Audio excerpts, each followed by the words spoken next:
সমোসার পাত্তি কাটার পরে যেগুলো বাকি থাকে ওইটা এগুলো হচ্ছে ছোট সিঙ্গারা সমোসা এগুলো রোডে যে আপনারা রোডে ঘাটে দেখেন ছোট ছোট গাড়ির মতো বিক্রি করে সেই মালটা এখানে তৈরি হয়। এই যে সমোসার যে পাতি আমরা যে রুটিটা বানাই সেই রুটিটা বানানোর পরে এটা জাত করা হয়, কাটা হয় ছোট ছোট করে কাটার পরে যেগুলো আমার লাগতেছে না ওয়েস্টিজ, সেই ওয়েস্টিজগুলো হচ্ছে তোমার এগুলো। এই যেটাতে দেখতেছেন এটা হলো সমোসার পাত্তি কাটার পরে যেগুলো বাকি থাকে ওইটা, এটাকে আমরা তেলে ভাজার পরে এটা গুঁড়ো করি। এটা গুঁড়া করার পরে এই জিনিসটা মশলা যত রকম মশলা আছে মশলা দিয়ে মাইখে তারপরে সমোসার ভিতরে দেওয়া হয়।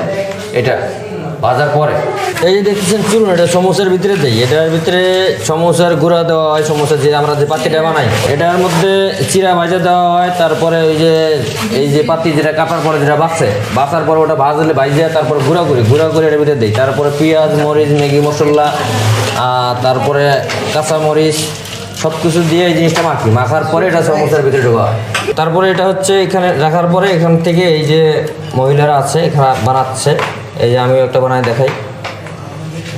এটা ছোট জিনিস,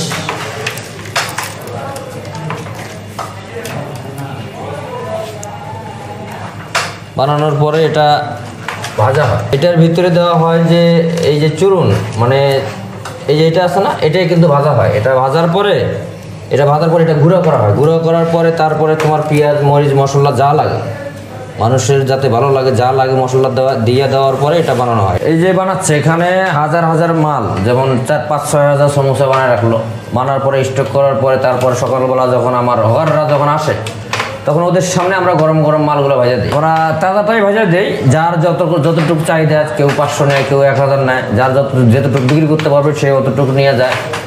টাটকা জিনিস, এটা কোনো বাসি টাসি নাই, যে যতটুকু বিক্রি করতে পারবে অতটুকুই নিয়ে আমি দিই, বেশি দিয়ে আমার মাল ফেরত আনার দরকার নেই। তো ওরা যা নিয়ে যায় ওরা সবটা বিক্রি করে তারপরে আসে, এতে 10টা হোক 12টা হোক বিক্রি করেই আসতো। এগুলো হচ্ছে ছোট এগুলো যেহেতু ছোট, এই জিনিসটা মানুষ দেখা গেছে 8-10টা নিজেই খাই ফেলাইছে, আবার নিজে খাওয়ার পরে দেখা গেছে বাড়িতে নিয়ে যায়, আবার ফ্যামিলির জন্যও কিন্তু নিয়ে যায়, 50টা 60টা করে প্যাকেট করে নিয়ে যায় ফ্যামিলি সহ খায়। এই জিনিসটা এইভাবে চলে। আর একটা মানুষ যদি খায় 8-10টা খেয়ে ফেলতে পারবে। 8-10টা কেন 50টাও আমি খাওয়াইছি নিজে, একজনই 50টা খাওয়া ফেলেছে, এরকম লোকও আছে। এই মূলত এই মালগুলো আমার 8-10টা গাড়ি আছে, 8-10 জন লোক আছে বিক্রি করে। ওরা আমার কাছ থেকে পাইকারি রেটে নেয়, 1 টাকা 90 পয়সা করে নেয়। দেখা গেছে 1000 পিস মাল বিক্রি করলে ওদের 600 টাকা হাজিরা আসে, বা 1200 পিস মাল বিক্রি করলে 700 টাকা হাজিরা আসে। এখানে 8-10টা লোক আরও চলতেছে। তারপরে এখানে যারা বানাচ্ছে এখানেও 5-7 জন বানাচ্ছে, এদেরকেও বেতন দেওয়া হয়, 8,000-10,000 টাকা বেতন আছে। মূলত ভালোই চলে এই জিনিসটা, জিনিসও ভালোর জন্যই তো চলতেছে এতগুলো দিন।